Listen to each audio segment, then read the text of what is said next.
దేవునికే స్తోత్రం కలుగును గాక. ఈరోజు మరొక వాక్య భాగాన్ని చదువుకుందాం. 1 కొరింథీయులకు రాసిన పత్రిక 2వ అధ్యాయము 4వ వచనం. మీ విశ్వాసము మనుషుల జ్ఞానమును ఆధారము చేసుకొనక దేవుని శక్తిని ఆధారము చేసుకొని ఉండవలనని.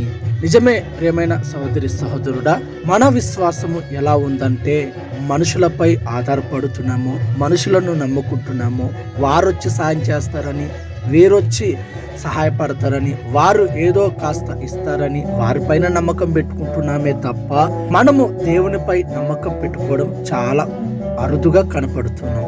అయితే ఈరోజు నీవు కనుక దేవుని నమ్ముకొని, దేవుని ఆధారం చేసుకొని, దేవునిపై ఆధారపడితే కనుక దేవుడు తప్పక నీ ఎడల సహాయం చేస్తాడు.